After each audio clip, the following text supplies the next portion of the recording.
The Real Estate Photography Podcast is brought to you by tourbuzz.net, high-definition virtual tour and photograph hosting, now with interactive floor plans. Sign up for your free trial today. Hello and welcome to the Real Estate Photography Podcast with Mike Miriello. Today we're going to be talking about gear a little bit, but not about camera gear, more about your computer gear. Got a couple of questions about secondary displays. Now, if you're using, say, Lightroom or Aperture, you're going to be able to take advantage of having a second monitor. So if you're working on a laptop, or you could honestly be even working with a desktop with a primary display, you can actually take advantage of using a second display, and that one display might show the view at 100%. Not necessarily that great for real estate photography, but what is great is if maybe your secondary display will view the entire grid. You'll be able to see all the pictures of that house all in a nice, convenient layout, while the other monitor, maybe the bigger one, is showing you the view. It's filling the entire monitor with just that individual picture that's selected. So it's kind of a gear tip that'll help your workflow out. Anyway, there's a number of things that can go wrong because when you're mixing display types, and this is all about secondary display, when you're mixing display types or different quality, you're going to get different results. You're going to be looking at something different. So I wanted to explain the variables involved in picking a secondary display. So what we have, and I'm just threw all these different specs up there. You've got size, pixel pitch, refresh rate, resolution, backlight type, contrast ratio, viewing angle, input type, glossy versus matte, and of course price. I kind of wanted to break down these various parts of the display and talk about what's the most important, what's the least important, and everything in between. So first, we have size, resolution, and pixel pitch, and these are all connected to each other. Right now, there's a huge push in the consumer market, in the consumer monitor market anyway, for this 1080 HD. They want everything to say HD, so they adhere to the resolution is actually 1920 by 1080. So it's 1920 pixels across and 1080 up and down vertical. So it's important to understand that the larger size doesn't mean it's a better monitor. If it adheres to the 1080 HD standard, it's actually the inverse. And that's because you're going to have that resolution of 1920 by 1080 on a 21.5-inch monitor, a 23-inch monitor, and a 27-inch. The size has increased, but the resolution has stayed the same. Now, if you get a higher-end display, that's maybe a 27 or 30-inch display, and I say higher-end, they're actually going to take into account that they shouldn't adhere to the 1080 standard, and they're going to increase the monitor resolution. But for the most part, if you go out and you just do some quick price shopping, you're going to see that each of those three sizes, those are the form factors at the moment, 21.5, 23, and 27, they're all going to have that 1080 standard. Now, here's the thing, and people are like, well, why is that a bad thing? And that's because the spacing in between those pixels are going to be a little bit larger, and the pixels might be actually a little bit larger. So we have what's called pixel pitch, and that's what's known as the space in between the actual pixels, and it's measured in millimeters. So on and the lower the number, the better. So 21.5 inches, and you have that 1920 by 1080, your pixel pitch is right around 0.248 millimeters. It's pretty tight, very, very tight, close together pixels. You're going to notice as soon as you jump to 23 inches, which is only, you could do the math there, it's only a tiny bit bigger, you're jumping to 0.276 millimeter of a pitch difference. 0.276 millimeter pixel pitch, which is different from, obviously, 0.248. And then when you jump to 27 inches, the same resolution is going to show up at the space between each pixel is 0.283. Now, literally, it might sound like you're splitting hairs, but you're not. You're going to see they call it screening. It's the effect that when you can actually see the space between the pixels and you're close enough to your monitor, you see the screen. You actually see the grid of pixels. So you want to avoid that as much as possible. Contrast ratio and backlight type are also important.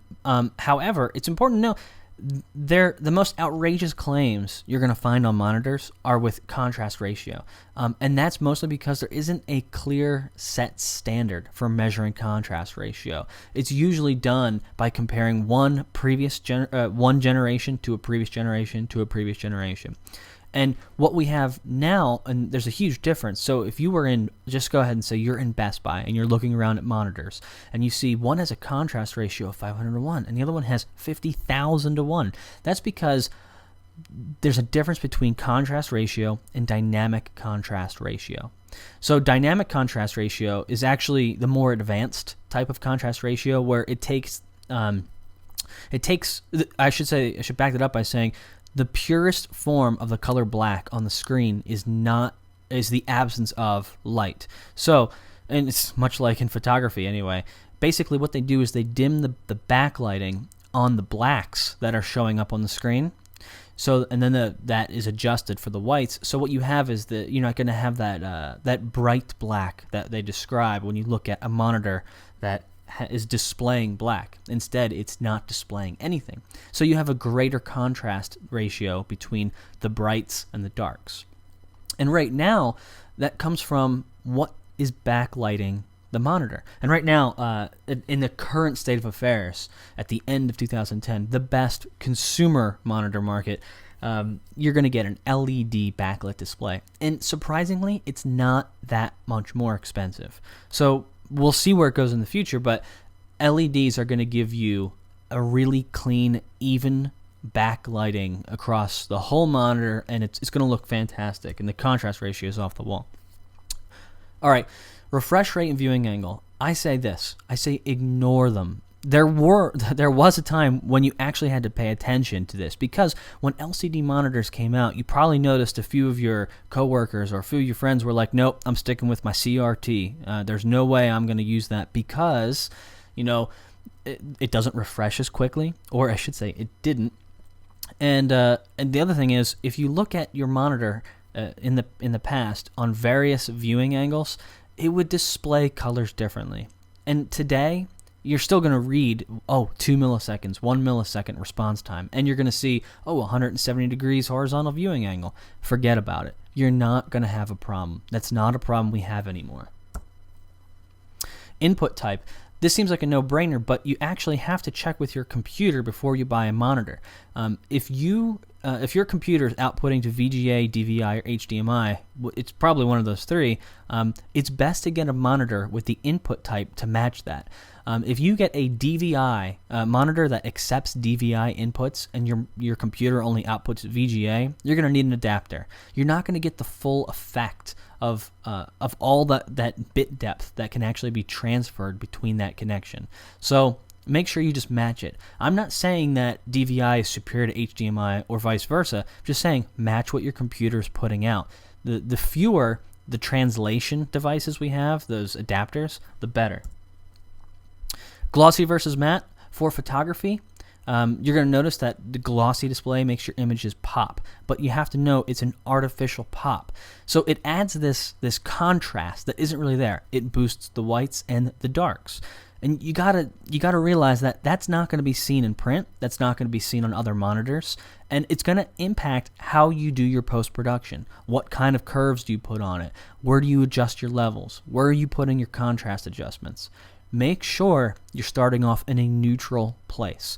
Go matte. Sometimes you might have to pay a premium to go matte display, but steer clear of the gloss. It looks great for watching movies and looking at photos, but while you're producing them, you need a neutral base. And price. I would say focus on the specs, not the price. And here's why. I said it pretty clearly this first bullet. You invest thousands of dollars in your cameras, lenses, your software. You need to make your display a priority as well. Now, supposing you have a wonderful display on your laptop, try and match that for your secondary monitor. There are many brands that make garbage, and they undercut their competitors on price. The monitor, you might think, I got a great deal. I got it for $150. But is it really worth saving another $100 just to get the cheapest one when really you're not looking at color accurate images? And the other thing is with price, there are brands out there that make excellent hardware. They make excellent monitors, but they charge you an exorbitant amount for them, and you're paying a premium for those incredible monitors. I would say this: find a happy medium, but be prepared not to skimp on price. So with that, that's a quick introduction to picking out a secondary display. Thanks for listening.